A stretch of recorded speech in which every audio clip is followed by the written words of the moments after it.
Nothing Rhymes with Orange and Blue podcast. What is up, Broncos country? Woo! It's that time again, y'all. Here we are, the Nothing Rhymes with Orange and Blue podcast. I am your host, Johnny Bakke. With me, as always, is my best friend in the world, Isaiah Henderson. What's That's up, me. Isaiah? How was your week, brother? Unfortunately, I'm still lagging today. Still trying to work on that. But, the week's been good. Good, man. So, real quick, because we have a special guest today. We have a really special guest, someone I'm a huge fan of, someone that I've been locked in with for a long time, and I'm really excited to have him on the show. I can't even wait. So basically, let's just get into it real quick. We've already got Dave Glassman in the house. We've got Mobad, Mundungus, Kenneth Booker. What's up, Book? KB82. We have Ronald Samples. I mean, it's already stacking up. The comments are already flying in. So let's get to this real quick. You can follow us. You can follow us here on Facebook at Nothing Rhymes DB4L. That is Denver Broncos for life. Right? Nothing Rhymes podcast on YouTube and at Nothing Rhymes with 2 underscores on Twitter. I am at Broncos Viking with 1 underscore on Twitter, and he is at Word Over World with 2 underscores on Twitter. You can get in on the conversation with us. All right. We love you guys. We're so excited. If you like what you see, if you like what you hear, guys, it takes 5 seconds. Subscribe, please. Get us some subbies, man. Like, subscribe, share the video, send it out to your friends. It takes 2, 3, 4, maybe 5 seconds, right? To just click send and send it to all your Broncos friends, right? Because we have intelligent and fun conversations, and we want the rest of Broncos country, as many as possible, to get in on that. All right. Comment while you're on, comment after the fact. We will do our best to play catch up. We love talking to you guys. For real, hit that notification bell. That way, when we go live, you instantly know, and you can jump on with us right when we go live. All right. So without further ado, I'm going to go ahead and introduce our special guest. So I'm really excited to have him on here. Okay. I've been a member of the Bronco gang here. You can see my flag flying it proudly. I've been a member of the Bronco gang for about 4 years now. And in all that time, I have been a huge fan of our guest today. Today, ladies and gentlemen. Yeah, I like that, Johnny. All right. Throwing in some surprises in there. Please welcome the Mad Fanatic.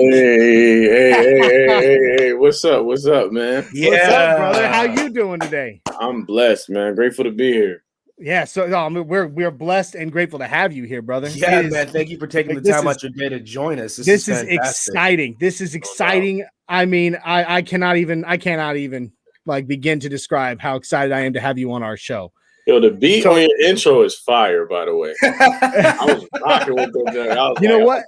The truth, you can thank Mundungus for that, the boss of MHRT, man. He's the one that came up with that one. And I like that. The countdown video with the beat, that's all Mundungus. The intro video with John Elway and all them in it, that was all me. But still, find out what's up with that beat, man. I'll make y'all an intro song to that beat if you want.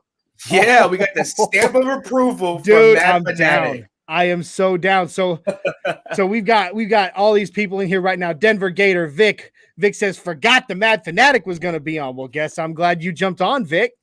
Is that you remember? What up, Vic? How you KB82. Yep. KB's on there. My wife. Oh my goodness, this is so exciting. I can't wait for this show. Hey. Mundungus says the 87 Omahas. Mundungus, just go stick your foot in your mouth. All right. So, all right. This is so exciting, dude. So give us a little backstory. I'm going to call you Drew for a second. So give us a little backstory, Drew. You did not grow up in Colorado. Nope. You did not live in Denver. So what brought you to being a Broncos fan? Like, why did you just latch onto the Broncos and become the Mad Fanatic? Yeah.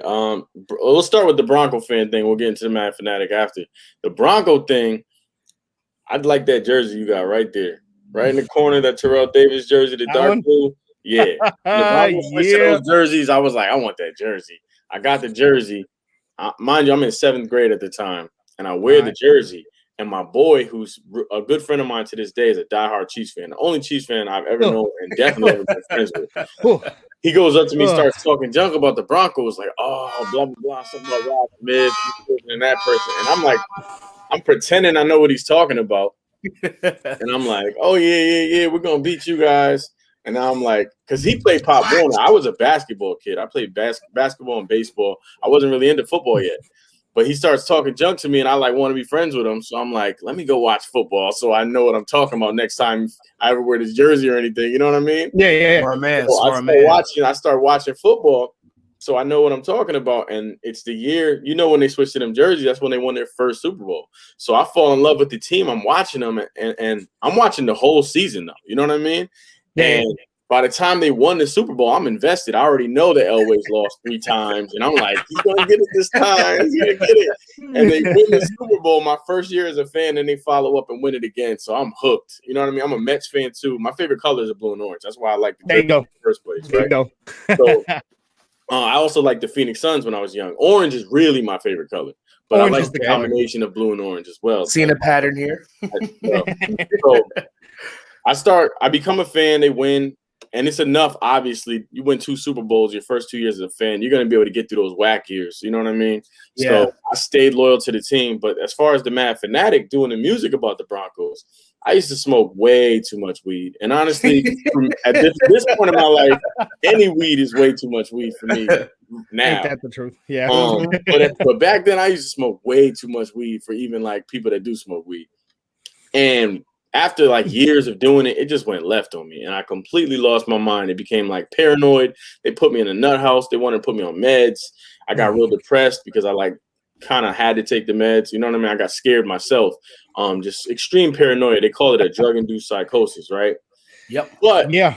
all this time I was making music, but I used to think that music was the reason, like my source. I didn't realize it was God and my connection to the source. I thought like weed made me creative. So when I tried to write that first song without being high, I was like, yo, I can't do this anymore. And I got really, really depressed. And then kind of everything just started tasting bland to me. It was also the meds too. Nothing gave me joy anymore. But then all of a sudden, football season rolls around and I'm still me again. I feel like me. So now I become obsessive about football in a different way that I've never been, because it's the only thing that still brings me joy. So I'm talking about, I get to the point where I'm on the Bronco forums at 3 a.m. arguing with fans about who we should draft. And I'm like, no, I'm telling you, Shyler Ort, this tight end from this small school, is going to be a beast. He was not, by the way. Jordan Todd, he was not. He was not. He was going to be a beast from UConn, the running back. And I'm arguing silly stuff about who we should draft. Sidebar, I will point out, I did say we should draft Von Miller before he blew up the combine, and Derek Wolfe. Thank you for that. I was right We appreciate that endorsement. Sometimes I wasn't. But I just get really obsessed with the Broncos to a different level. But I noticed this is a little bit right after Barrelman dies, right? And the culture on this forum is like, Bronco fans are like, they're not acting like Bronco fans. Like I'm like, yo, we're gonna win. We're going to playoffs this year. They're like, oh, you're delusional. We're 5 years away from that. I'm like, wait, what? I thought we were fans. That sounds oddly familiar. So I felt like there was something already going on, like with the fan base. And then all of a sudden, the Super Bowl comes around, and Lil Wayne makes Green and Yellow. He remixes Black and Yellow for the Packers. And I was like, all of a sudden, I'm like, wait a minute now. I got music in me right now. I got a song, Blue and Orange. I can make the Black and Yellow song, Black and Yellow, Black and Yellow. I didn't know he remixed it for the Packers. Yeah, he did. Yeah, I remember the commercial, and I hated it. I went and I did a Blue and Orange remix. I did Blue and Orange, my first song I ever did about the Broncos. And I know it well. I did a remix just to give it to the people on the forum to try to uplift their spirits and make them excited about the season and say like, yo, we're going to be good this year, man. We got all this stuff. And I put it on YouTube and I send the link in the forums. And the next day has 30,000 views. And there's players like Brian Dawkins and stuff like, oh, this is sweet, dog. And then Eric Beck is posting it. Different players are starting to listen to it, and they're sharing it with each other, asking each other if they like it and stuff. And I was like, oh, shoot. But it was in that moment that I realized, wait a minute now. The inspiration didn't come from You know what I mean? From weed. My talent didn't come from weed. It just came from being inspired and having some kind of passion. And since the only thing I had passion for at the time was football, that's why I was able to make a song about it. So fast forward, I go back to my music career trying to be a regular songwriter, and I'm not having much success. And my best friend, who's my manager and producer, coach, is like, yo, I really think you should do more Bronco music because nobody's doing it. You could build your own lane. You could do you can make this a thing. And I was like, all right, well, let's do it. And I try to make a whole album about the Broncos.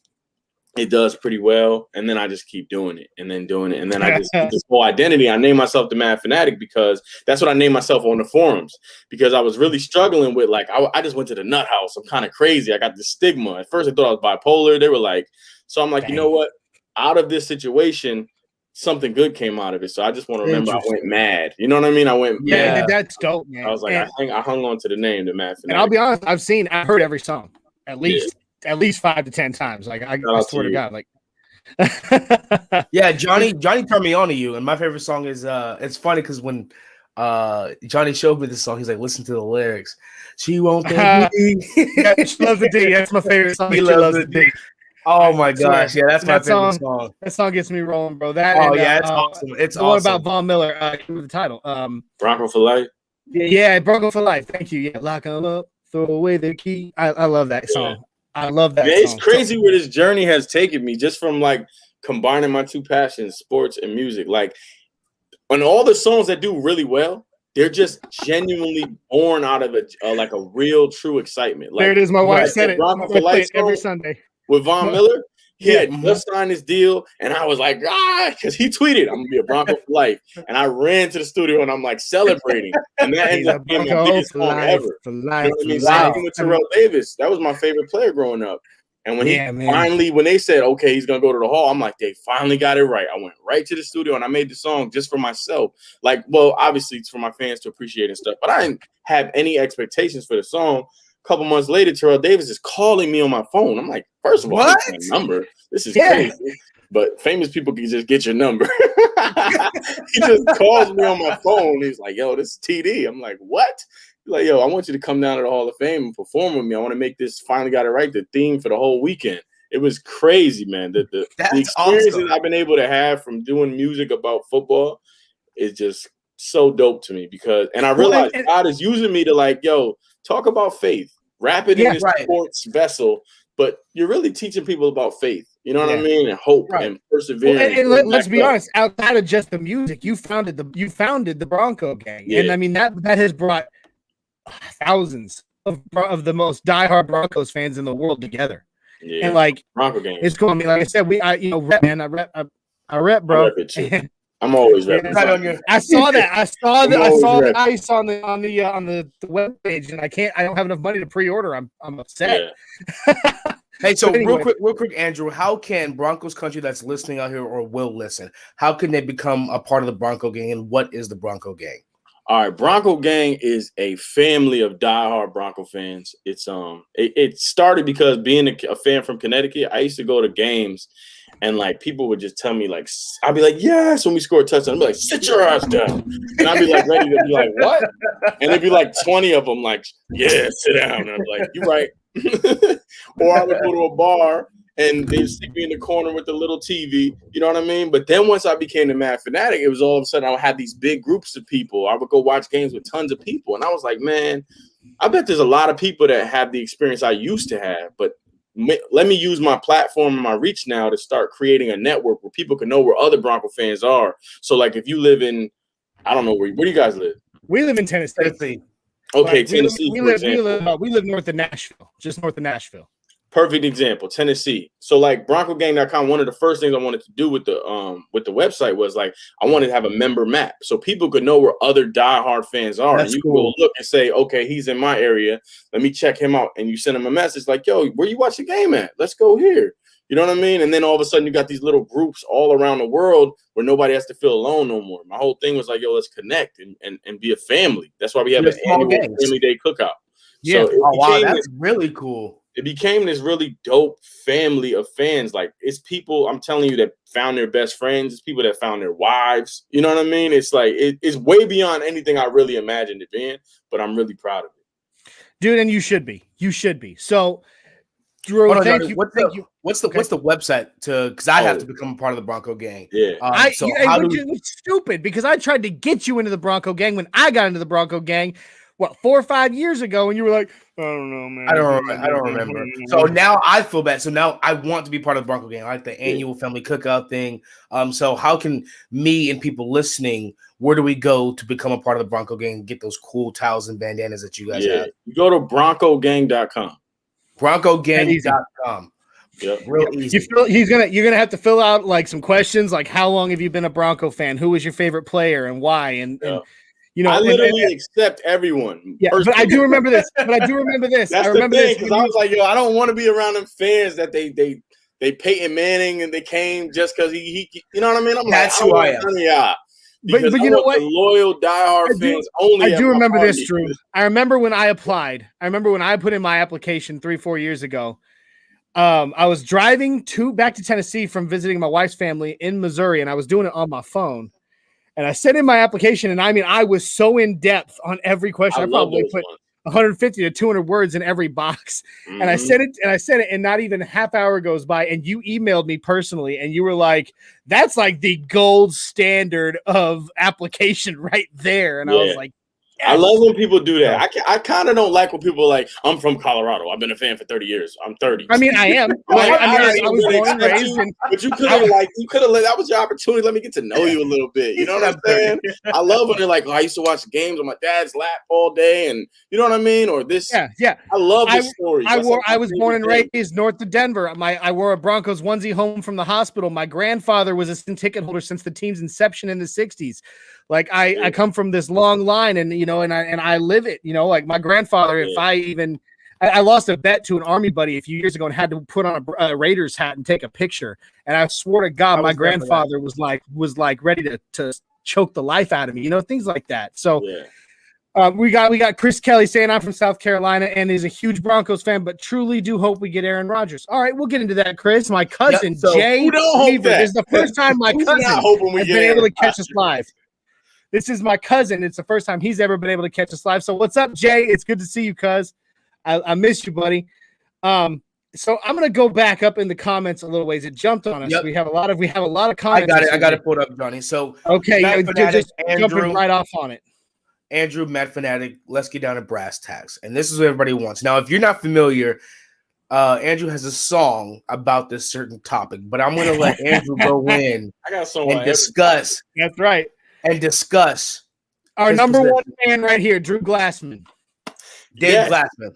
He says the only question that matters is Drew Lock still your quarterback. Listen, I got this song I'm working on called 3, and I said, Drew Lock, dog, that's my quarterback. And I said, unless Aaron Rodgers becomes my quarterback, or Watson becomes my quarterback, or Wilson becomes my quarterback, or Bridgewater becomes my quarterback.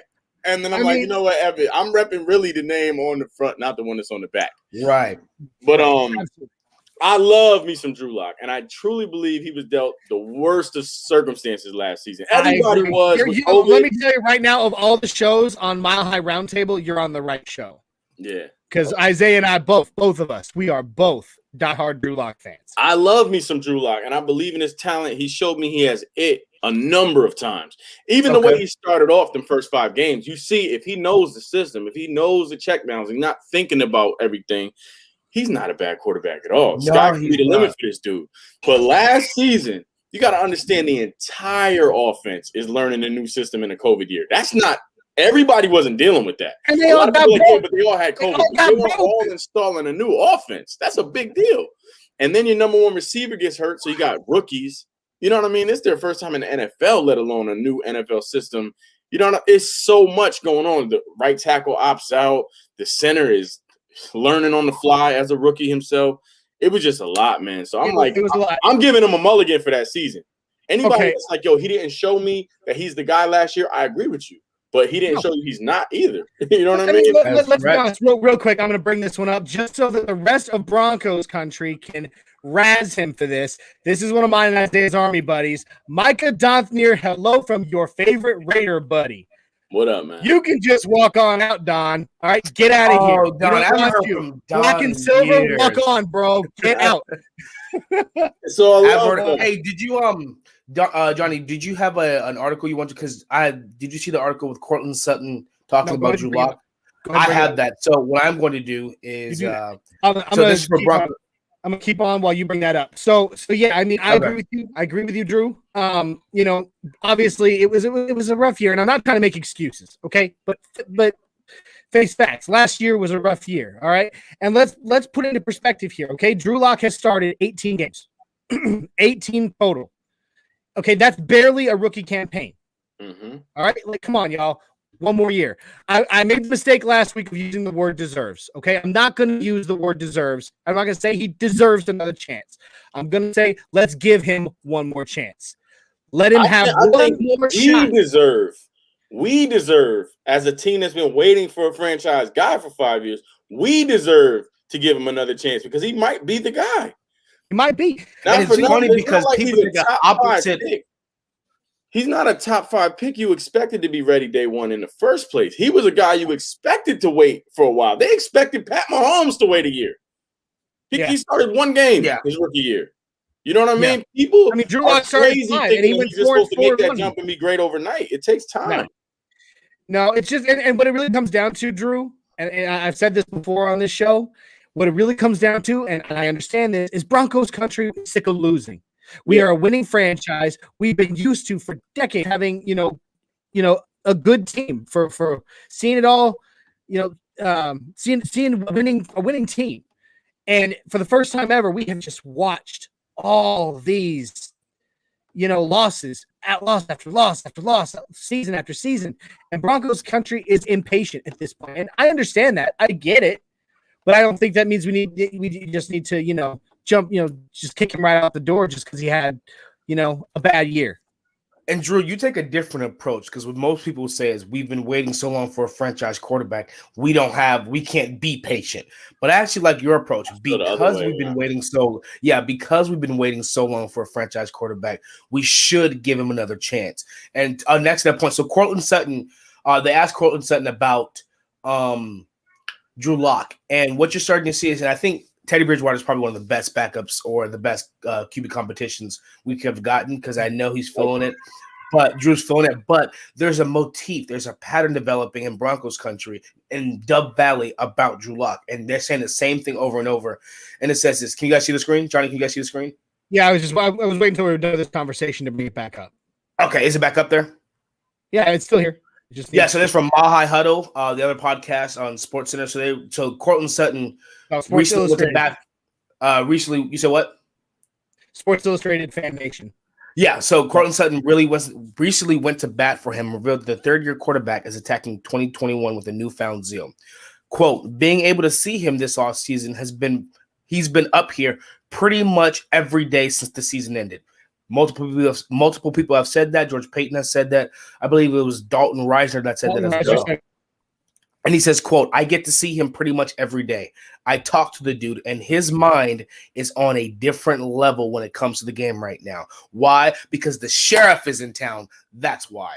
Dude, I'm so excited. We said it weeks and weeks ago before we were on MHRT. The sheriff is deputizing Drew Lock. Yes. Mm-hmm. Yes. Drew Lock is being deputized. So we're excited about it. And Kenneth, hey, Book, you said your mic is a little wonky. Is it mine? Is it Isaiah? Yeah, it's yours, Johnny. Yours. It's yours. Because your mic is kind of, so it might be slight internet connection. So if you have to back away and come back in, that's fine. Or if you here, I'm gonna jump out real quick and jump right back in. All right. Okay. All right, brother. So Drew, they want to know about Drew Lock. You told your position on Drew Lock. But you also made your position clear. If we get Aaron Rodgers, you okay with us getting Aaron Rodgers or Deshaun Watson? Of course. Because you know why? This is the reason. It's like, yes, I'm willing to risk stunting the development of Drew Lock. You know what I mean? Or especially Aaron Rodgers. More so than Deshaun Watson. Even though I still stand by the Deshaun Watson too. Like, he's one of the best quarterbacks in the league right now. He's got a lot of stuff going on, so that stuff got to get resolved. He got to get vindicated, first of all, before he needs to be part of our team, before he's molesting all our massage therapists. I'll take that back, allegedly. But Aaron Rodgers, come on, man. The reason why you can afford to do that is because if Aaron Rodgers comes along, that means Drew doesn't play. And if Drew doesn't play, nobody's going to turn around and try to give Drew Lock some crazy deal. We're going to be able to afford to keep him for another 5 years. Well, that was gonna be my next question. Do you think Drew Lock would be involved in that trade? Heck no. Nobody wants Drew Lock. With all due respect, they would want Teddy. I agree. You know what I mean? I think we get the better end of the deal. He's a great bridge quarterback. I think we get the better end of the deal with that. If I'm the Green Bay Packers, or even if they do a three-way type of thing, if there's any quarterback involved, I want Teddy Bridgewater, who showed me he can win some games. He could hold down the fort if you need him to. I don't want a developmental, maybe he'll be the guy in Drew Lock. I believe in Drew Lock, so if I'm the Broncos, I stash him away while his stock is low and say, go ahead and learn from Aaron Rodgers for another 3-4 years. That's what I was gonna say, because I think we get the better end of the deal, because we dish out Teddy Bridgewater. We keep Drew Lock, and guess who had to sit behind a Hall of Fame quarterback before it was his turn? Aaron Rodgers. So that little teaching, that mentorship, Aaron Rodgers finishes out his last season in Denver. Drew Lock's still there. He sits behind Aaron Rodgers. He gets to play. We get to see him. Aaron Rodgers may not play every game. Hopefully, no big injuries or whatever. Yep. But I think us keeping Drew Lock and getting Aaron Rodgers, I think that's a win-win for us. Especially if you throw in the Peyton Manning mentorship on top of it. You're like, yo, he's getting the best of both worlds. Because Aaron Rodgers is a similar style quarterback. He can run a little bit. He just has a bigger arm. I don't even know if he's got a bigger arm. So real quick, I do want to address Mundungus' question real quick for you. This is for you, Drew. Mundungus asks, other than the big two, Elway and Davis, who is your favorite Broncos player in history? I don't know. That's I feel like every team had a different player for me. Like for a while, Champ Bailey was my favorite player on a certain team. My cousin said Champ Bailey. For a while, Keith Talib was my favorite player. Yeah, that's Johnny loved Keith Talib. I love the chain snatcher. It says John Mobley. To be honest with you, one of my favorite players from the Terrell Davis days, I really love Bill Romanowski. Yes. When me and Johnny watched that game, I think it was against Brett Favre.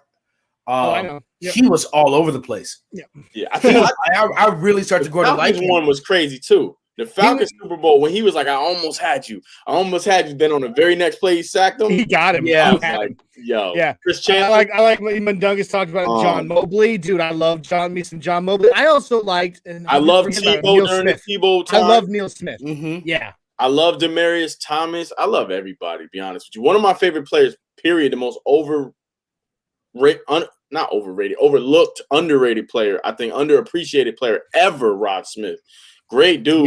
Great human being. The number one undrafted wide receiver in NFL history. Period. Is he?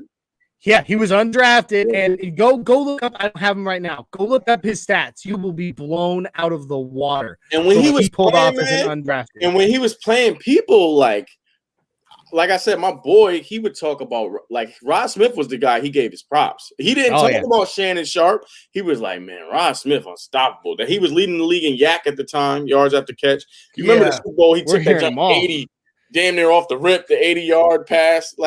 He was that dude. Oh, it was wicked. It was wicked. I think he was getting overlooked by by Michael Irvin and Jerry Rice at the time. So everybody was looking at those guys, and they were drafted, but Rod Smith was undrafted. Look, he was undrafted, but he was one of the number one one of the number one wide receivers in the NFL for consecutive years. I think Elway said that in an interview. He was like, who's the guy you'd look to? He was like Rod Smith. He's like, whenever a play came up, I'm looking for Rod Smith.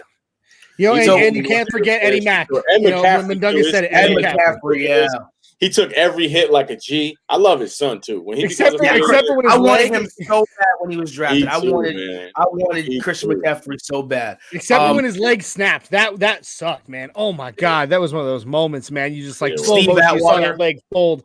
Steve Atwater, definitely one of the favorites. Al Wilson. Obviously, Al Wilson is ill too. That's the last really great inside linebacker we had, unfortunately. Yeah, absolutely. So Jay Weaver, your cousin, back earlier, he said Locke and Manning have been inseparable during the offseason from what I heard. Film sessions must be nuts. And that's why he's seeing the game differently. I'm assuming, we talk about this every time, but it just astounds me. The mental acuity and how Peyton Manning saw. People were talking, what was it, Luke Kuechly? No, different linebackers, and I think it was Brian Urlacher, Ray Lewis. Different defenders would talk about Peyton Manning and how he sees the defense. They said he would literally call out our defense when we were just now finding out what it was. So Peyton Manning saw the field differently. He saw coverages differently. So imagine taking that. What's up, Shadow? Passing it on to Drew Lock, and then you get Cortland Sutton saying his mind is on another level right now. Like he's there every day, and his mind's on another level. So I think that Peyton Manning is probably one of the best things for him. But I think Teddy Bridgewater is one of the best things for him as well. I do too, man. I love the Teddy Bridgewater thing because it's really like a put up or shut up. It really is. Good. Teddy, I'm a Drew Lock fan. If you can't beat him, then you ain't there. Yeah. I'm okay with either, and I'm a Drew Lock fan. But if Teddy Bridgewater gets the starting position, I'm happy. If Drew Lock gets the starting position, I'm happy. And name on the front, baby. Name on the front. Drew, my alma mater was Mizzou. My wife and I went to the University of Missouri, so I was a Drew Lock fan long before he was a Bronco. Okay, so like I've been with him since his collegiate days, and but just like you said, I root for the name on the front. I ain't rooting for the name on the back. Yeah. Orange and blue it's I bleed orange and blue. It's in my blood, and it's while the name on the back is wearing the name on the front. I'm rooting for the players. I'm rooting for whoever's out there. Like people always wonder, like how you supported Trevor Siemian and even Brock. He was playing for the Denver Broncos. Absolutely. So I'm only going to encourage and focus on his strengths. I'm not going to sit here pointing out his flaws while he's playing the game. I'm not booing him at halftime. I'm wanting to see the best in him. You know what I mean? I'm trying to sew into him. I'm not trying to pull him down. Yeah. So look, Isaiah, there it is, real quick. Book brought it up. Rod Smith had identical stats to Michael Irvin, but he was undrafted. Yeah, and also, Kenneth, I was just about to mention there's a new nickname for you that I came up, and your new nickname is KB82. What? Just stick with the book, man. The book. I don't like the book. It sounds like a movie title. His new nickname is KB Kenneth Booker 82 for 82nd Airborne. KB82. KB. No. Yep, it's sticking too late. I already got it. Stop talking. KB82 says, I'm just going to say it to you catch on. KB82 says, don't forget to hit the like button. Mundungus has another question for you, Andrew. He says, yes. What is this going on? I don't know. Question. Have I ever been to a Broncos game, and what was that experience like? I've been to more Bronco games than I remember. I had season tickets for 2 or 3 years. So did you fly from Connecticut to Denver? I fly. Super Bowl 50 year, I went to almost every single game, including the playoffs and the Super Bowl. And the experience every time has been amazing. Some of the ones we lost weren't amazing. But one of the best experiences I ever had in my life was that overtime game against when Brock Osweiler played Tom Brady and CJ ran it, the game winner to our end zone. That's the first time the Broncos played my song in the stadium, and I was there. And we had the orange mustaches and broke the Guinness World Record. And then he ran the touchdown in where my seats were, towards my end zone. So it was crazy. And I become to the Super Bowl. Your song is playing, and your team just want to go to the Super Bowl. There's in the snow. In the snow. Don't forget. That game was so nerve-wracking because it was the first time they played it, but the most electric time they ever played it was the fourth quarter. Third down, Tom Brady got the ball in the AFC Championship, and somebody gave me a free ticket, 50-yard line, 3 rows line, Peyton Manning for the AFC Championship. Last Tom Brady game ever. It was, and they played my song on that third down, and we got the stop. By the way, every time they played the song, we got the stop. By the way, real quick, because I forgot to do it when he commented, and I pulled it up. This is for our buddy Don, the Raider fan. All right, buddy. Hey, you can come in here into this podcast and talk smack. All right. The next time your team gets one of these. All right. How about that? It's been a long time since Silver and Black got one of these. So well, I love you, Don. Alive? Were you born yet, sir? Who, me? When was the last time? No, he's talking about Don.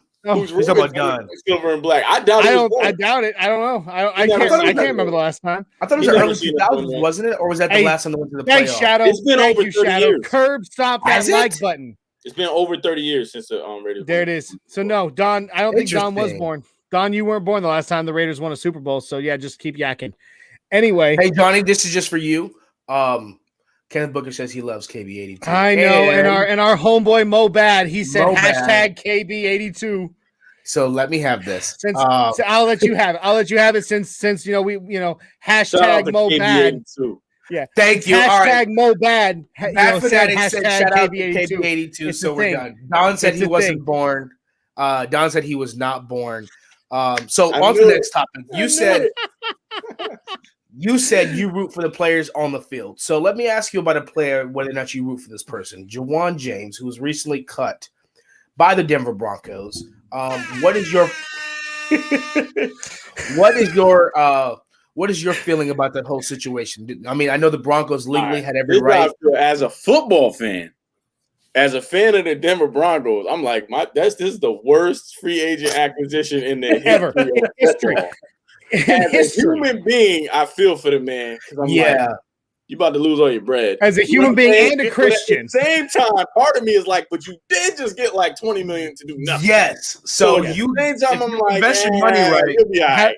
How did I say it last week, Isaiah? I was like, as a human being, as a Christian man, I'm sorry for you, but as a Broncos fan, get off of my team, get out of my Broncos country. Peace. You're gone. We're done. So now real quick, let's move on because we're kind of. I mean, I'm loving just talking with you, brother. Like this is wicked, and I hope in the future you'll want to come on again because I'm having a blast with you right now. I'm down. So the do tackle real quick. Okay, you're just gonna take over and all right, fine, whatever. I was in the middle of starting a point here, but whatever. So the new tackle situation. I think Juwan James came out and he made a statement, but I don't think it was at the Broncos. I think it was at the NFL. No, he made a point towards the Broncos too, and it was a very pointed statement. What did he say? I don't remember off the top of my head. I'd have to pull it up, but it basically, he feels like he's being wronged. Is what he basically in not so many words. He feels like he's being wronged by being cut and not being paid. And I'm also told the NFLPA, he said, if you're going to advise us, have our backs because they're like, hey, we advise you guys boycott the COVID conditions and work out outside. But at the same time, you get hurt outside, you lose all your money. The NFLPA continues, the player doesn't. But moving on there from that. Raiders won in 1980. That was the last time. That's over 40 years ago, homeboy. That is over 40 years ago that the Raiders have won a Super Bowl. Woo! The Raiders, he said the Raiders have only been to the playoffs once since the creation of Facebook. Yo, KB82. Love it, bro. Mundaga says he needs to go after the NFLPA for lost money. I think that's what's going to happen. Except it won't work. It won't. We need to counter sue him for all that money he stole. You know what I mean? Nah, I think they're just going to keep the peace with that. But here's the thing. He can't go after the NFLPA. Here's the thing. He can't go after the NFLPA. Yes, it's a union, but it's by choice. You're not being forced to do anything. They made it. They made this their official position as the NFLPA, and he chose to follow it. What is it? Let's see. 27 of our rookies literally just said "screw you" to the union and have shown up to rookie minicamp. Patrick not showing up to the facilities and choosing to work off site.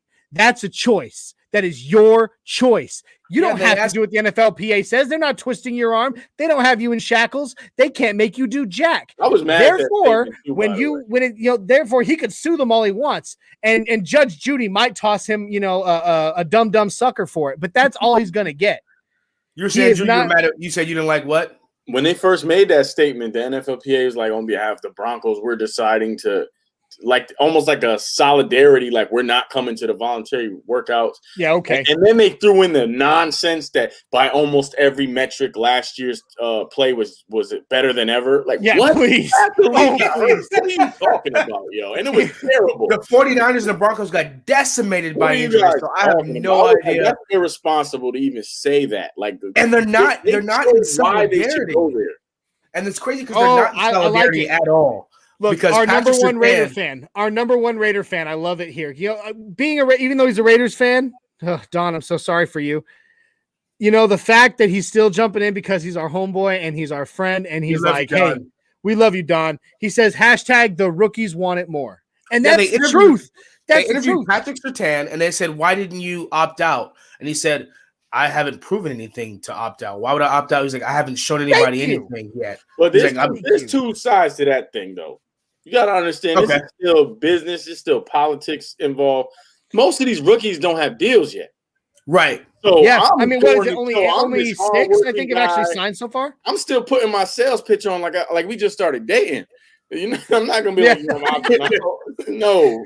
I need the back. You don't have to be lonely at BroncosOnly.com. Anyway, So 6'10" Mexican says to quote Mad Fanatic. He says, "When's the last time the Chargers won a ring? I don't know. When's the last time the Raiders won a ring? 84. That Kiss the Ring track is awesome. So you got a fan out there." Don, our homeboy, who's that's a 6'10" Mexican. He is one of the hosts, Drew, of Broncos Talk on Tuesdays for MHRT. He legitimately is a 6 foot. For me, by the way. Yeah, I'm glad that he didn't put that line in there, but yeah. he knows the Chiefs. But he is legitimately a 6'10" Mexican, and he is a member of the Bronco gang. So big shout out, big Bronco gang shout out to you, Adon. A 6'10" Mexican. Yeah, 6'10" Mexican. Last week, Isaiah said he's going to change his name to a 5'5" black. Okay.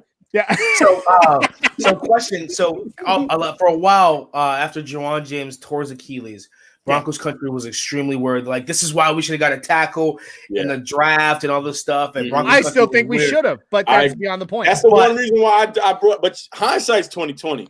Yeah. You know what I mean? I was with them thinking Juwan been resting a whole year and some change. Yeah, he's ready to go. He's gonna be good. I was being hopeful, but I'll be honest, I was a skeptic on after Juwan he James. got hurt, I'm like, oh yeah, this is an A- draft now because you should have got that tackle. How do you feel George Payton made up for it? He picked up the guy from Chicago, Drew Himmelman. I know nothing about these players. He got Drew Himmelman. He got Drew Himmelman in the in undrafted free agency. We'll see how he is. I personally believe he'll end up on like the practice squad. Yeah, this season. I do too. But he got Bobby Massey. He got Bobby Massey. I haven't studied the Chicago dude's tape or even looked up his PFF numbers yet. However, I don't put much stock in PFF personally. People tell me Chicago's O-line is terrible, and he got cut from a terrible O-line. So I'm like, I'm not like overly excited about that signing at all. Here's the thing. Bobby Massey is older. That's one thing. He's older. That's why he's getting only a 1-year deal. That's part of the reason he's only getting a 1-year deal. Bobby Massey's a little older. He's got a lot of experience, a lot of veteran experience, and I think in the right scheme, he actually could be a decent. I wouldn't say top 10, not a Pro Bowl, but he could be decent on the right side. I mean, the good news is Munchak. We got Mike Munchak. Yeah, we got Mike Munchak. Yep. I mean, they worked out a bunch of dudes, and they picked the one they felt they could mold. So, yeah, and I'm sure he had the coach's ear on that. You know what I mean? The other one, Fletcher. So it's a step up from Juwan, regardless, because he's never available. He hasn't played. The other one, Fletcher. Is that his name, Fletcher? Yeah, I think that. I'm not 100% sure. Anyway, he's a swing tackle. Definitely not what I would consider a starter. Granted, they're giving them almost the exact same amount of money, and it's going to be a competition. They said in camp. But from everything, they got a lot of guys on that line. Muti, there's a bunch of dudes that start.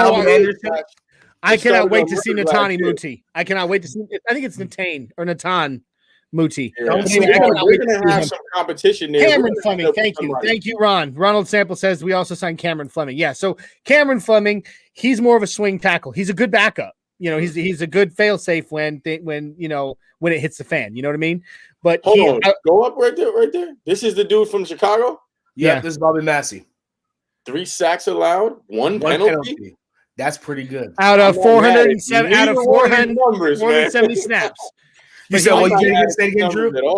Look right up there though. It does say 470 snaps. I mean, that's not a full season. Right. So no, that's not. But terrible. it's not bad numbers. Terrible. That's one penalty. So he's disciplined with 1 penalty, 3 sacks allowed. Who are the pass rushers in the NFC North? Look up how many plays Garrett Bowles played. That's the next thing I was gonna do. Do that. So it seems like George Payton immediately went to work and got himself a lot of tackles. And don't sleep on Calvin Anderson either. Because Calvin Anderson might be his breakout year. It might be his breakout year, but he's better on the left side. He's better on the left side behind Garrett Bowles as his backup. I personally believe that. I think every player that we have, and that's one thing. It's one thing a lot of Broncos country seems to forget is that right tackle and left tackle are very different. Like everybody's like, swap them over, swap them over. I'm like, you realize that's like being a right-handed person and then trying to wipe your butt with your left hand. It's not easy. It's could not be fun. like that. Some players, they do both in college. Some of them, they're ambidextrous. Yeah. But truly, like if you have been born and bred as a right tackle or born and bred as a left tackle, really hard trying to swap sides is like trying to wipe your butt with your non-dominant hand. It just doesn't work. So yeah, he played almost. listen to this conspiracy theorist here. Mundunga says we got the ex-Packers right tackle too, so that means we're getting Rodgers. Listen, I saw that all over Twitter. So, I've seen it. I'm like, really though? I don't think did Garrett Bowles have 7 penalties last year. That doesn't sound right.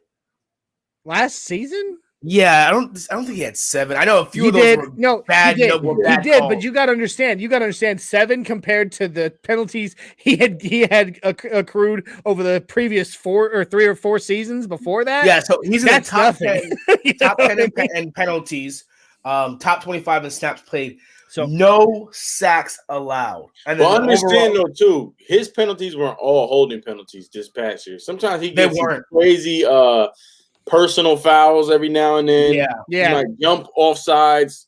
So there's a couple other penalties mixed in there. It wasn't all holding penalties. And so there's that. I love Garrett Bowles personally. I love that Mike Munchak finally got through to him. Yeah. He has figured it out. I mean, and no matter what anybody says, Garrett Bowles is the man. I cannot wait to see what he does on the left side this season. Oh, Glenn Hauser's finally in the house. What's up, Glenn? Sorry to join late. Hey, fellas, welcome, Fanatic. What's up, Glenn? That's another one of our buddies in MHRT.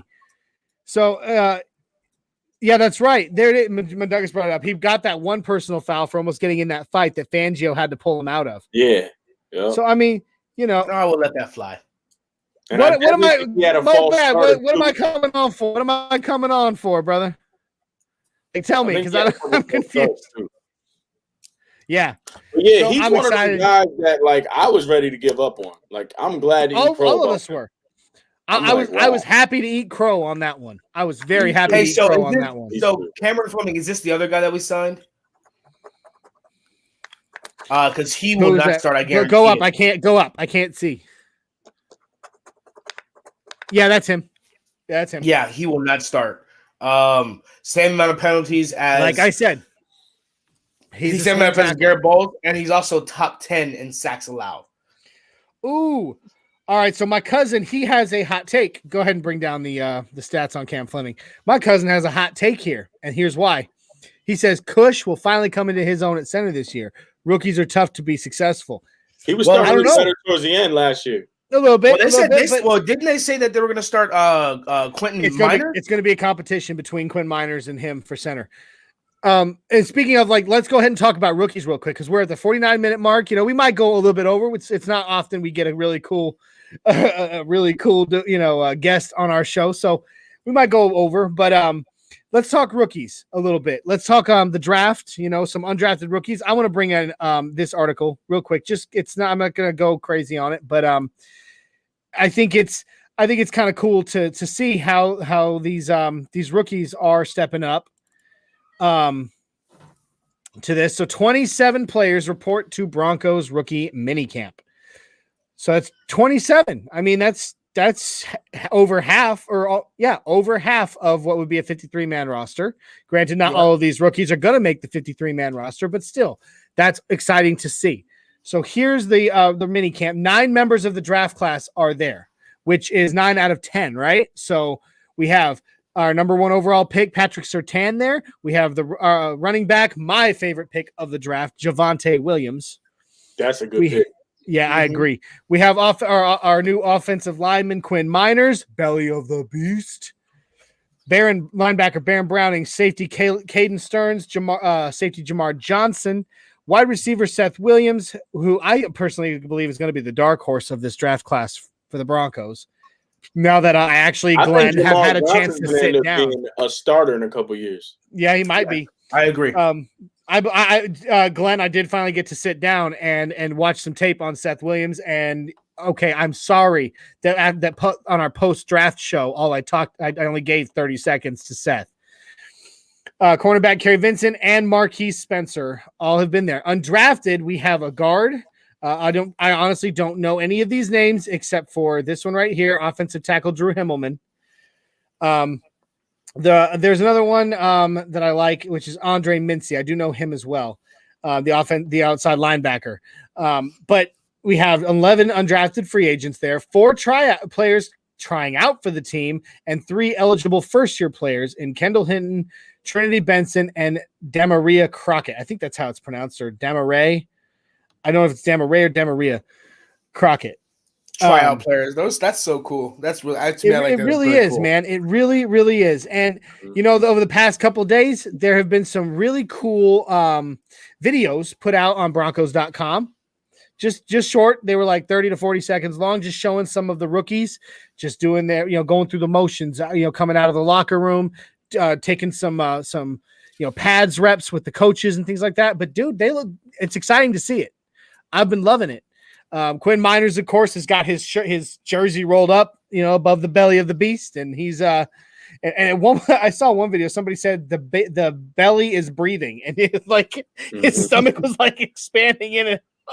It was good. It was kind of weird looking, but so Drew, out of the rookies we just saw, which one of those do you think will either start or get significant playing time? Thank you. You literally took the words right out of my mouth. Obviously PS2. You think he's going to start or get significant playing time? Significant playing time because we play our dime package a lot. We play a lot of packages where we have 5 DBs on the field. 5 DBs, even 6 DBs every now and then on. And to be honest with you, he's probably walking into our team as the second best corner on our team. With Kyle Fuller and Ronald Darby and Bryce Callahan there? That's a hot take. Yeah. That's a hot take right there. I mean, I think Bryce is the best. Yes. I do, but he's a specialty kind of guy. He's really the slot guy. Yes, I think now we can up there. Kyle Fuller, especially in the Vic system, he's gonna push for PS2, but PS2 is different, man. He's the highest graded corner ever from Alabama, which says a lot. Ever from Alabama. He's not no joke, man. He's like a real tackler. He knows everybody where everyone's supposed to be on the defense. He's 6'2". Yeah, he did say that. He's fast. He was always my guy until I was like, oh, we got 3 new corners. We're good.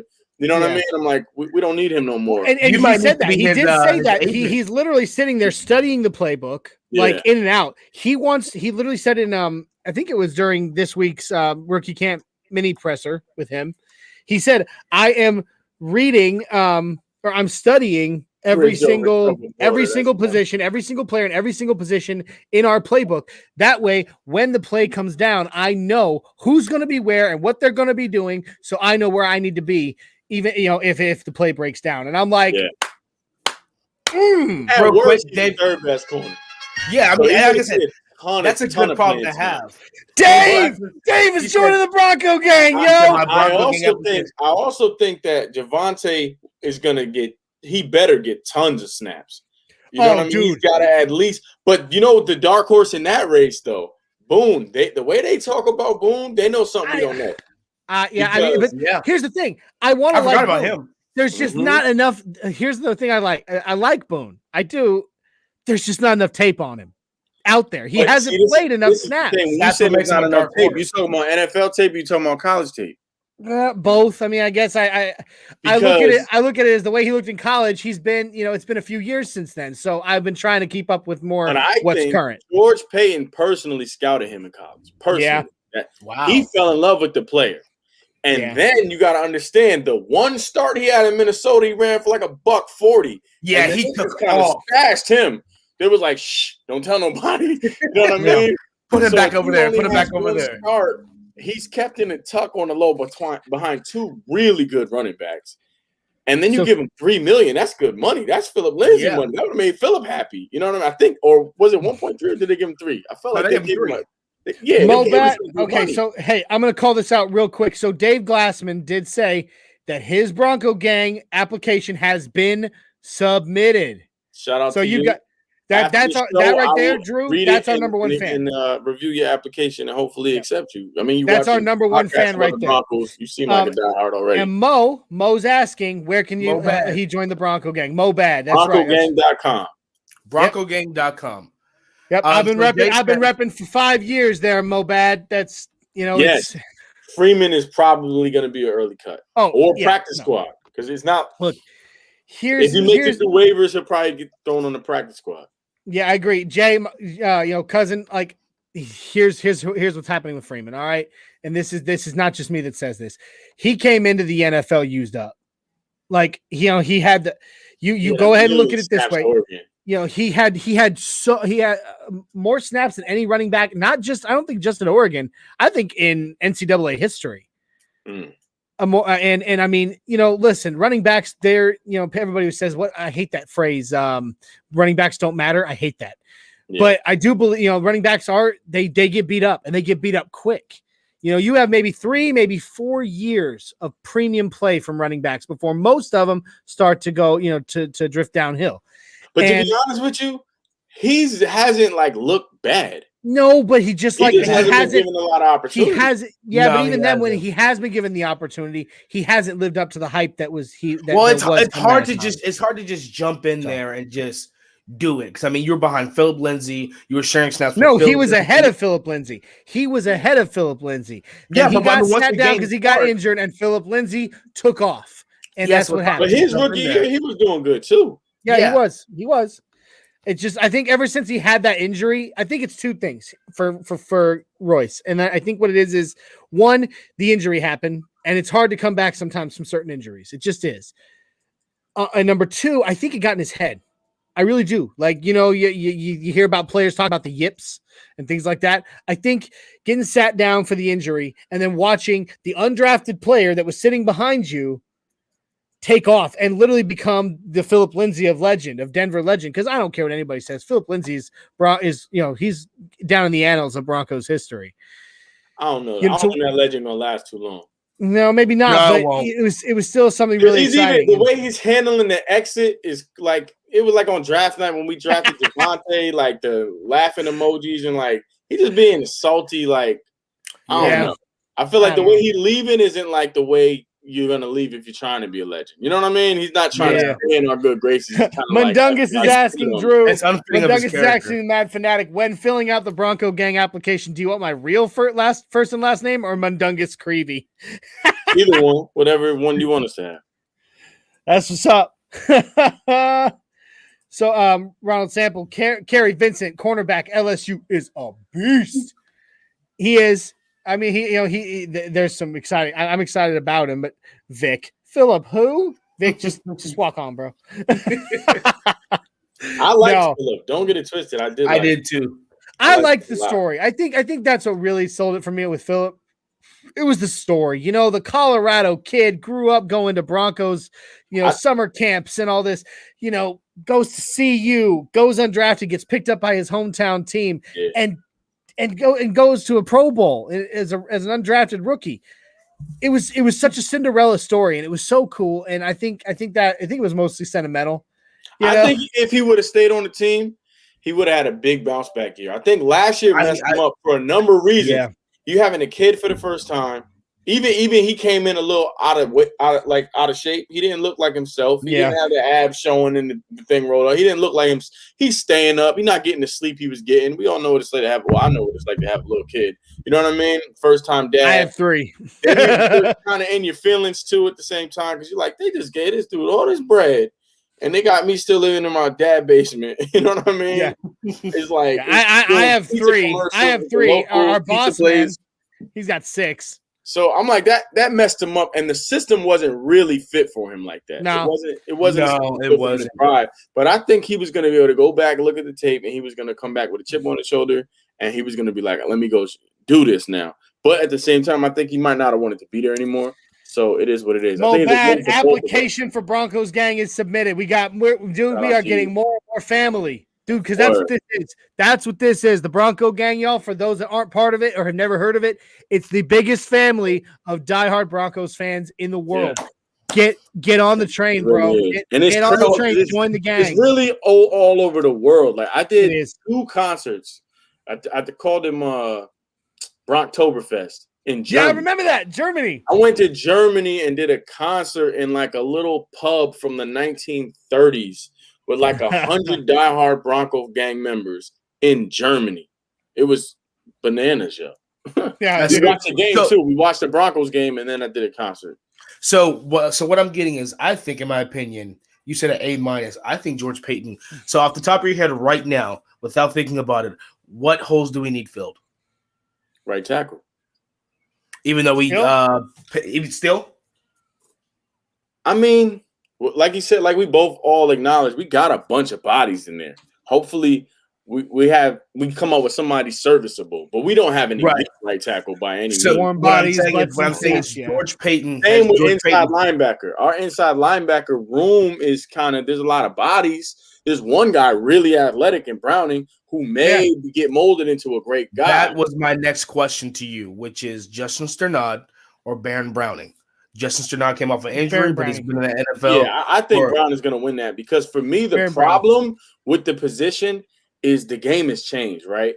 And I think they have a solution for this. I've already heard them talk about it. I think they have a solution for it. But I think you really need speed. You need a guy that's more like a safety than a backer in there now. Yes, it's starting to change where Travis Kelce's of the world, the Wilders, especially in our division, you need somebody that can really run. And Sternad is like a 4-7 guy. You know what I mean? It's like we need a real Browning need. No, Justin Sternad, I'm excited to see what he does. But he can step the run. He had one of the highest, if not the highest. They have this like overall stat that measures athleticism. I forget what the abbreviation is, but he had like one of the highest ones of all time. Like Baron Browning, his long jump, broad jump, all his different metrics together. You're like, oh, he's one of the most athletic. His vertical was, I can't remember what his vertical was, but it was insane. But he's like a low 4.5 or high 4.4 guy. He's fast too. Is he the best? He can stop the run and he can drop in coverage. So is he the better? This is the thing. Then Parsons, maybe. That's the crazy thing. I wanted Micah Parsons, and the only knock on Parsons is like, well, he has very little experience in coverage. That's not necessarily his thing. But you look at his athleticism, and you're like, he can figure it out. He's a freak of nature athletically. He can stay near you. You know what I mean? Raz. Yes, that was the abbreviation. Shout out to Dave Glassman.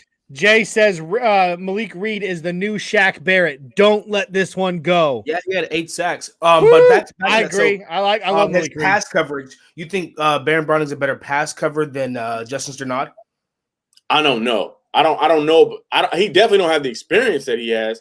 But I think his athletic ability alone, he has the potential to be a Devin White type of. And it's potential is a big word. You know what I mean? You're a 4th round pick because. It don't mean you're going to do it. It don't even mean it's 50-50. But you have a chance to be, and you're with the best defensive minds in the world. So you think he can be a second? You think he can come in for Josie Jewell for a 2nd down, 3rd down, cover Absolutely. Travis Kelce? Okay, and then you got off the field on those like obvious passing downs. Get him off the field. Yeah, I said this when he was at Iowa. I'm like, yo, this dude cannot run with NFL dudes for real. Like the elite speed in NFL is gonna burn this dude. Oh, he can hit, but he cannot pass. He has great instinct. He can stuff the run. He covers a lot of his flaws with his skill. He's a really good player, but athletically. You can never, ever, ever in your life put him one-on-one against Travis Kelce. Ever in your life, right? So here's the thing that Vic Fangio said. He's like, we want to do we want to mix it up. Because a lot of people were saying go get the Joker from Notre Dame. That's what I wanted. And that would have been a great pick because of his coverage ability. And he can do and he's really good. He can do everything. But that's where Pat Surtain comes in because you're like, wait a minute now. Pat Surtain is 5 pounds smaller than this dude. They're almost the same size. He's 6'2". He's longer than the Joker, and he can cover way better than JOK. You know what I mean? Yeah. Legit corners. So we got packages where we got corners that hit like safeties / linebackers with Surtain and OG Moutier. These dudes hit. And then so I'm like, you know what? I think they're gonna plan on using him to cover. Like how they used to do with Talib towards the end of his career. They would have Surtain could play nickel with Bryce Callahan, sometimes switch out Bryce Callahan, guard Darren Waller. And specifically, I think in man, they could say you cover the tight end. Yes, because they say Patrick Surtain is one of the best man-to-man coverage cornerbacks that not just Alabama, but the entire NCAA has ever seen, coming right behind Tyrann Mathieu and Patrick Peterson. Yeah. So he reminds me a lot of Patrick Peterson because Patrick Peterson really is, man. It's really good. It's really good with that man coverage. So you'd say, hey, you got Travis Kelce on this play. Lock him up. And I think that's lock him up. I think lock him up, throw away the key. Maybe not even this play. I think we're going to go in a certain game and say, you got Travis Kelce all game.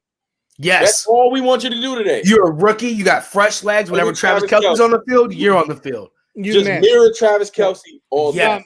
And Rivera. Hey, Ann, it's nice to see you back on the show. It's nice to see you back. She says, Austin Ryder is a free agent center who played with the Chiefs last year. Should the Broncos sign him? He is an upgrade over Cush. We're okay at center. I think we're doing all right at center. Because what's his name? Graham Glasgow can play center as well. Yeah, Graham Glasgow can play center. And Cush, I believe I agree with Drew here. He's gonna, the Mad Fanatic's on with us. His name is Andrew, so we call him Drew. I agree with Drew on this one as well. Cush, I think, is poised to take a step up.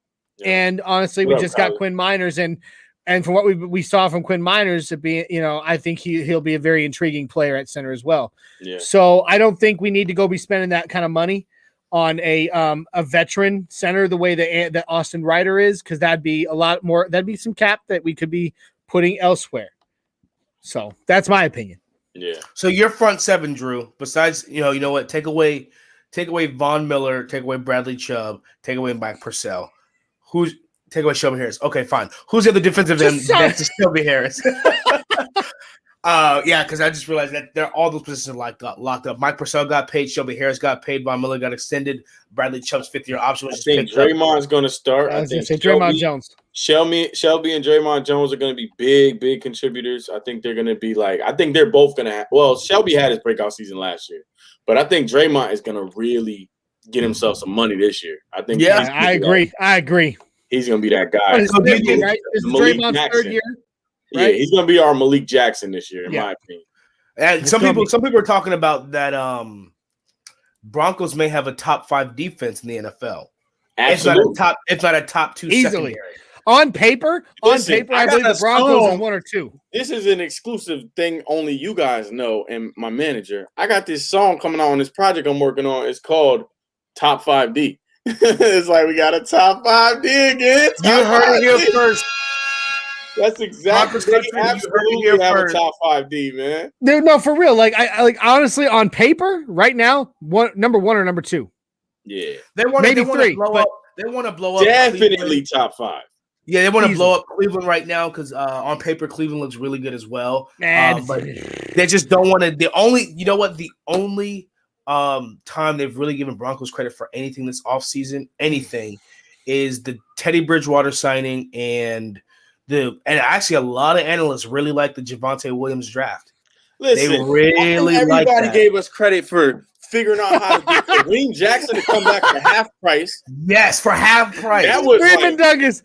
Top 5D. He's top 5D. You've got one too. Yo. Mundungus, this is a family show. You get Kareem coming back for half price. That's a big deal. You lock up Justin Simmons and you front load a lot of guaranteed money so it didn't kill us in the cap area. Great move as well. You got Shelby to come back. You re-signed Vaughn. Shout out to us. And then you went and got Fuller, who had his best years under Vic. You get immediately serviceable. I'm we don't have no holes on we had tons of injuries last year. Yeah, and then you got them all coming back. You got them all coming back. To that, man. Yeah, and Shadow Jacker says Shelby has the best hands on the team. I mean, our defense is I'll agree, but you need to go ahead. You need to go ahead and upgrade the word hands on the team to pause, because that's what and the reason why I said it was because watching the Super Bowl last year with the Chiefs, who only scored 9 points and didn't score a touchdown. That's a good defense. Pass rush with secondary creates problems for people like Patrick Mahomes. I'm not worried about any other team in the NFL except for the Chiefs. I don't care about the Raiders. I don't care about the Chargers because we always play them close. I don't care about any of those teams. Just the Chiefs. Chiefs is the focus. So I think the Chiefs is the focus, especially in our division, with the defense that we have set up. Do you think we can fluster Patrick Mahomes? He's got his surgery in watching the Bucks last year and how they did it. Watching the 2013 Seahawks. That's all I'm gonna say. Do you think we have the defense, the pass rush, and the secondary once they begin to gel? Because I heard Vic Fangio's defense is complex. Oh, it's complex, but it's nasty. What Todd Bowles did in the Super Bowl, a lot of people will argue was the blueprint we gave them from the time we played the Chiefs on, what was that, Thursday Night Football or Monday Night Football? It was Thursday night. It was the same. He followed a very similar blueprint. Absolutely, we have a team that can cover and pressure. You got to understand, everybody's gassing. The Browns are going to be really good on paper, whatever. I don't even know what paper they're reading because they're talking about because they added Jadeveon Clowney. When is the last time Jadeveon Clowney had 8 sacks? I think it was 3 years ago. But I think it's just the name, and that's what I'm saying. He's a brand. Yeah. He looks the part, and on a given play, you can show me a highlight and go, "Whoa!" But if you show me his whole game, I don't go consistently. Oh, this dude's going crazy. No, I do not. They're not that good. He's not. They think he's going to compliment Myles Garrett, but I don't realize they know that he should. You would think he would because of the brand, but his words are so much bigger than his actual production. You know what I mean? And I get it. There's a lot of times where he's. Certain things don't show up in the stat sheet. You know what I mean? Right. Like QB pressures and you're getting double teamed, so it's freeing up this guy. But I watch this dude, and I'm like, he don't scare me. He doesn't make a team. It's really like he looks great, but it's not that good, yo. You know what I mean? Yeah. You look at our team, and you say, wait a minute, Malik looked good last year. I think he had the second most sacks on the team. Malik Reed looked great. Draymond Jones looked great. Shelby Harris is Shelby Harris. I think we definitely. And then you got to understand, you got a hungry, rested Von Miller, and you got Brad Chubb really coming into his own. Brad Chubb first Pro Bowl. Let us not forget what happened the last time Von Miller got hurt and was out for a while. When he came back, that guy ate right tackles alive. Yeah. That's what earned his Hall of Fame jacket was from after the injury to Super Bowl 50. That span of time earned him his Hall of Fame for his check. Yes. So that's the other thing. Von Miller playing for a contract again. After playing a contract, we won the Super Bowl. You know what I'm saying? And he became the highest paid player in the history of football. Yes, Mundungus Creevy said application submitted to the Bronco King. He said, I think I got about 400 words in there. That's what's up, Mundungus. Welcome to the family, brother. Glenn Hauser says Clowney had 0 sacks last year. This is what I'm talking about, man. We acting like that was why they got better than us. Jadeveon Clowney, please. Had more sacks than you, dog. Yes. So Jay Weaver says, like you said, Vaughn is in the contract year. Everyone should be scared. Should be real scared. He's going to. The fact that there was talks out there, he's going to destroy. I think it's going to be something. I think he's going to break. What is it? Is it Michael Strahan's record of most sacks in 22 and a half? Yep. I think he's going to break Michael Strahan's record because even Vic Fangio doesn't say much. He's very old school, but he's like, yeah, I think Vaughn was supposed to have an incredible year. I think he was supposed to go crazy last year. I think Vaughn's yo, check out this question, Mike. Mike Don, our resident Raiders fan, it says, who in the AFC is someone we should be concerned about besides the Chiefs? Yo, the Broncos, bro. The Broncos. That's who you should be worried about, Don. Oh, he's talking about them. I think concerned about? No, he's a Raiders fan, so who is someone we should be concerned about? The Broncos, Don. Obviously the Broncos. I think the Bills, but I think the Bills had to suffer because the Bills don't have a running game. So that's one thing they had to pick up on. That's one thing that we haven't talked about is the Broncos running game. And I think they have filled some of that hole. They filled some of those holes. Melvin Gordon came out. He said the Ravens. Because the Ravens had no pass. The Ravens had the best run game, but the worst pass game. Yes. So Melvin Gordon came out.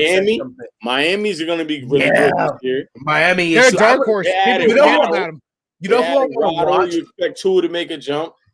If I wasn't a Broncos fan, I would watch the Jets this year. I'm just interested just to watch them, just to see what it is. They're not going to be good, but I feel you on. I think they're going to be better. It's going to be interesting. And Mundungus says your wife's team, Isaiah, the Titans. Oh God. I mean, they've been all right though. They've been right there. Yeah, the Titans. I think, and what I thought last year, and I thought this year should be. I think the Broncos' offensive identity should be mirrored to the Titans. The Titans play old school old school. Run the ball, when you have to, pass it. And you can pass because it. they have Derrick Henry. Because they have Derrick Henry. Thing, this is the thing with the Broncos. First of all, like he said, they do have Derrick Henry, but don't sleep on Javonte Williams, bro. And that's what I was gonna say was Javonte different, yo. I'm watching his plays in college. He wasn't even on my radar like that. I thought he was gonna be going in the first round, or like by the, you know what I mean, before our pick in the second round. But I'm like, yo, he led the league, led college football in broken tackles, yards after. They said people were saying they could not bring him down. Yo, they really can't, man. He is different, and he's got low tread on his tires. And this is the other thing. We can't be a straight hard-nosed, just do that. Yeah. We got too many receivers. Like Albert O was looking like he's going to be unbelievable. And the chemistry he already has with Drew Lock is a big deal. Noah Fant hasn't even broken out yet. He has whenever Noah Fant on the field, he looks like Gronkowski. Real quick, guys. As much as I'm loving all of this, we are going to have to start rolling it back here soon. So let's finish this topic. And I got one more question for Drew before we start rolling it out of here. All right. I think somewhere around an hour and a half will be our cutoff. Melvin Gordon came out and said something. He said, I'm tired of people overlooking me. He said, I think Melvin Gordon's coming in there with a chip on his shoulder. So I think we've kind of not talked about him this year. He got his contract and he started being overlooked, like for people like Alvin Kamara and Saquon Barkley and Ezekiel, and he's kind of pissed. So I think all he got to do is stop fumbling. If he could just stop fumbling the football, no one will have a problem with Melvin Gordon, yo. He's a good not whatsoever. He runs hard. He fights for extra yards. This is why he gets a lot of the fumbles. But you got to learn, if my little man, Philip Lindsay, ain't never fumbled the ball, which, by the way, Javonte Williams never fumbled the ball. Ever. All right, so I like Aaron Rivera's question here. Interesting. The Broncos offense struggled to score points last year. Do you guys think we can average 25 to 30 points a game? Absolutely. Honestly, Absolutely. Yes. I do. Yes, I do. Really do. And this is the first time I've been able to actually say this. And I think not only can we score 25 to 30 points a game, I think because it's easy to score 25, 30 points a game if the other team's scoring 32 to 35. That's the problem that I believe it was the Seahawks had last year, was they're putting up points, but the other team was putting up just as many. I think we can put up 25 to 30 and hold them to an average of 17 points a game. I think our defense can hold them to an average. Then we'll get more possessions because we're going to have a lot more 3-and-outs. Yes. And our special teams, you're darn right. Our special teams will be much better. And you know who I have a feeling is going to be their breakout year that we don't really talk about? Deontay Spencer. I think he got his first touchdown last year, and I think he's hungry and he wants more. He wants more. And so having Deontay Spencer become a punt return specialist and be dangerous is just going to open up things for us even more. So I'm really excited to see for him. So all those guys, Isang Bassey, Duke Dawson, all those guys that got injured and came back, and all the undrafted free agents and the people down the list behind Quinn Miners, those are all special teams guys. So our special teams are going to improve greatly because we have Ronald Darby, Kyle Fuller, so we don't have to depend on Isang Bassey and Duke Dawson. We can put those guys on special teams. Justin Sternad can be on special teams. Baron Browning, if he's not starting, can be on special teams. Also, we haven't mentioned Michael Ojemudia as much tonight because we have so many quote unquote elite or potential to be elite cornerbacks. We're just too many. So that's good. Yeah, Deontay Spencer is going to be exciting. Our special team is going to be exciting. I think assuming Cortland comes back to 100% too, that's a huge deal, man. That's big. And I don't know. It's a huge deal. You look at the Bills, for example. You added Stephon Diggs. He has 17 more touchdowns from the year. Yeah, he does. That's a big difference. And you see Cortland Sutton, he plays golf with Drew Lock. They have real chemistry and friendship. You know what I mean? They're hanging out off the field. And Cortland Sutton just commented earlier. For good timing on the field. You know when a guy's going to go, you know what? He's in a little trouble. Let me just go this way real quick. You're right. He just said he went to bat for Drew. He's like his mindset's on a different level. He's talking about in the stadium, in the practice field, and outside of the practice field. His mind's on a different level, and that chemistry. And you got Jerry Jeudy. And I think our secret weapon that nobody's talking about is, it's easy to talk about Jerry Jeudy, Cortland Sutton. For some reason, maybe it's because I'm a small guy. Yes, maybe it's because I'm a small guy. But playing with him on Madden and then watching that pulse route, that dude is dangerous. Yeah, he is. That dude is dangerous. He's there when you. Oh man, that dude. He reminds me of Deshaun Jackson. Yes. Small, absolutely. fast, 5'9", speedy. And then you got we have so many weapons. I mean, you put a package with Alberto, Noah Fenton, Cortland Sutton. And the crazy part about Noah Fenton, who's one of my favorite players, he's young, and we didn't last year. He was wasted last year. He was wasted. Ain't no slouch, and Tim Patrick ain't no bum. No. And that's what I was gonna say. I think that's why I'm thank you for reminding me. All around defensive weapons, offensive weapons. Like the weapons, you know what I mean? The weapons on this team, both on defense and on offense, we are poised. I've heard it said. And special teams. At good to average or average to good quarterback play, we're in the playoffs, bro. Yep. Based on the weapons we have alone. I think Cortland Sutton coming back 100% is definitely on George Payton's mind because I think that's what we've kept Tim Patrick. Yes. Because we don't know how Cortland Sutton's going to be when he comes back, but we know we have another 6'5" receiver who had 79 targets and had 0 drops. Between Tim Patrick, Garrett Bowles, DeMar Dotson, there's some statistics out there for individual Broncos that are kind of like eye-opening. Like, what? Garrett Bowles didn't give up a sack. Tim Patrick didn't drop a pass. And so you got individual ones. But Mundungus brings up a good point. What was about Dotson, though? Were you were about to say something about DeMar Dotson? DeMar Dotson didn't give up a sack either. Oh, wow. Neither one of our tackles gave up a sack. Both Garrett Bowles, and when it was both Garrett Bowles and DeMar Dotson on the field, not a single sack was given up. Is Dotson still on the field? He's still on our roster. He's still a free agent. He's still a free agent right now. We're not trying to bring him back? Honestly, I think something could get done. I think something could get done. Their work, you could throw a cool $3 million at him, and he'd come back. That's another thing that people don't give Drew Lock enough credit for. He doesn't take a lot of sacks. No, he doesn't. And last season was all interior pressure. The rookie center, Dalton Reisner, Graham Glasgow. Because if our 2 tackles didn't give up sacks, it had to come from the inside. Yeah. So that's why if you really watch the tape, Kush was getting abused, especially early in the season. It was like, fam, this is not an NFL center. We got wide receivers turning cornerbacks. And I'm like, you blaming this on Drew? Right. Pressure up the gut. Yeah. And so Mundungus said something earlier. And we got wide receivers turning cornerbacks because we got so many. I like that. Mundungus. And so thank you. I don't know if the offense can alone, but I definitely think the defense will put up some points per game as well. That's a big deal. So one thing I was talking about was Justin Simmons led the NFL in tackles and interceptions for a free safety. Ronald Darby had the most pass breakups by anyone last season. Kyle Fuller at one point in time had the most interceptions in the NFL. This needs to be the last point we make because we got to get rolling out of here soon. Yeah, then we're just going to run through this question. So turnovers are going to be a big deal. Jay Weaver said 25 to 30 will be lofty. Let's hope we can hold other below 24. I think defense is going to come. I agree with Mundungus. I do. In that, if you win the turnover game, and we haven't. We have, as far as turnovers go, the past 3 seasons, we have been trash. It took us compared to the rest of the league. A few weeks to warming up, but I think Von Miller coming back as the leader and Bradley Chubb coming to his own, I think they set the tone. I think when you get a couple sacks or a couple big plays, you start lighting up. Electricity starts going through your body, and you start playing better. And that's when quarterbacks start making mistakes. I had to worry about Von Miller every damn play. And so you try and get the ball out quicker, and all of a sudden your cornerbacks are ready to go.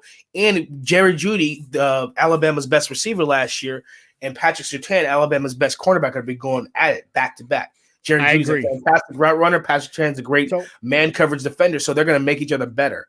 And it's funny. Iron. What was their motto a few years ago, Drew? Iron sharpens iron. There you go. And it's funny because Denver Broncos hadn't drafted a single Alabama person ever. And also they drafted 2 back to back. All right. So, hey, we're going to start rolling it back. We love you guys. We thank you for joining us today. It has been an absolute pleasure, an absolute honor to have the Mad Fanatic guest host an episode of Nothing Rhymes with Orange and Blue. I am so thankful for your time on here with us today, Drew. Thank you for coming on with us, brother. Because, dude, this has been a blast. I hope follow you come him back. at Twitter right now. Everybody go follow him at Twitter at the Mad Fanatic. His handle's under his screen. Fun, man. I appreciate you guys having me too. No, brother, we appreciate it. Come back on. Oh yeah, no, definitely. Fantastic, you are welcome anytime. You just hit me up and tell me, yo, can I come on this week? You're in. Like Flynn. Right. You're like that. Like it's happening like that. So let's go through it real quick, guys. We love y'all. All right. Plain and simple. Broncos country, you are our family. Okay. We love you guys. We are a worldwide family. Okay. Love the Orange and Blue. Okay. Like, subscribe, share, comment, please. Please, guys. Come on. All right, you ready for this? I have been asked by our boss at my high round table to promote this because today starts the official campaign for the quest for 1,000. We're trying to get to that 1,000 subscribers, y'all. And we call it a quest because we're the Mile High Roundtable. We are the Knights of the Mile High Roundtable. That's our quest. We want 1,000 subscribers, and we want to get there soon. So once again, oh dang it! Quest for 1,000. Quest for 1,000 begins now. Come on, guys! Subscribe, subscribe, share the video, send it to your friends. Dave Glassman says, as this episode comes to an end, please accept my heartfelt thank you for the best episode yet. I cannot wait for next week, Mile High 5, which brings us to, hold on, we got to teach. We do. Mile High 5, all right? So this is the thing. So this is the next big thing that is huge here on the show. It began here, and I have told everybody, Drew, I will not rest until it is announced over the PA at Mile High Stadium, Mile High 5, and every single fan does this. So what it is, it's a 4-count beat, right? Mile High 5. And then on the fourth count, you clap above your head. You high five yourself above your head. It's the Mile High 5. All right. Mm-hmm. So you feel like you could do this with us, brother? I think so. All right, brother. Here we go. Mile High 5. Yeah. It's a thing, man. We're trying to make it a thing. So there it is. The quest for 1,000 subscribers and the Mile High 5. Let's get it all. Let's get both of this spread, guys. We love you all. Now remember, Mile High 5. It's a thing. Mile High 5. It's a thing, man.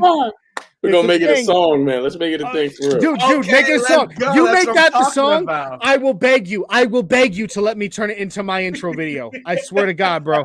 Since it started right here, you got your inspiration for the Mile High 5 song right here. Everyone, if you're watching, if you're listening, go to www.broncogang.com. Join the family.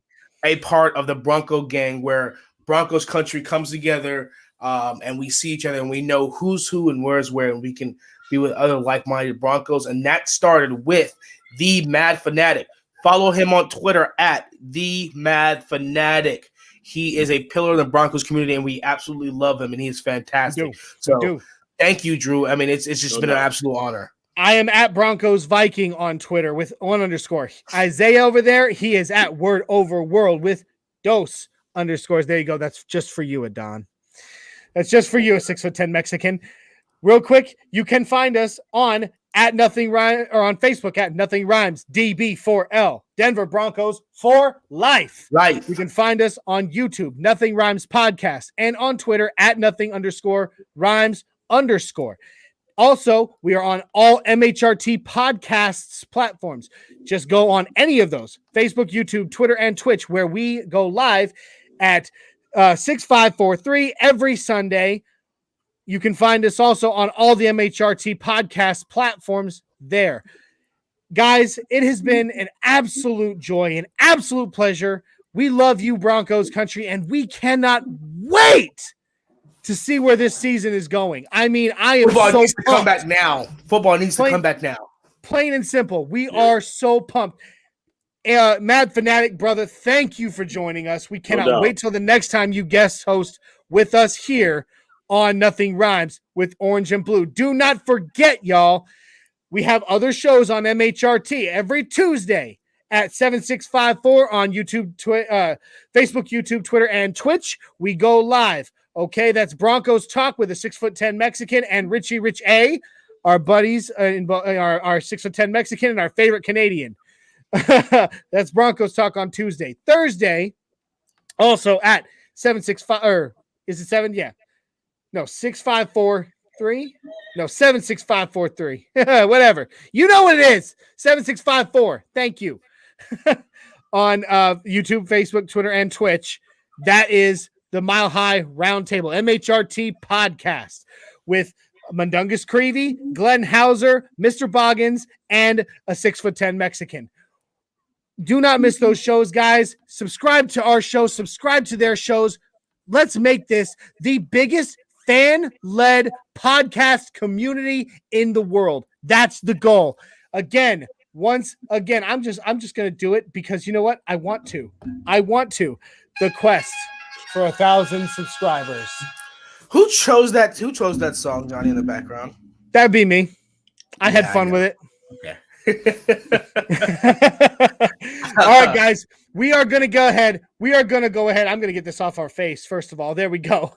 We are going to go ahead right now and get out of here. But we love you, Broncos country, and we cannot wait to see you this next week. Somebody hit somebody. I'm pumped, says Shadow Jacker. My cousin says DB4L. Mundunga says, thanks, everybody, for joining us in the chat. Somebody hit somebody. I'm pumped. Guys, it's been an absolute pleasure. We love you guys. Broncos for life. One more time. Are you ready? Because we got to end the show with it. We got to. Ready? Mile high five.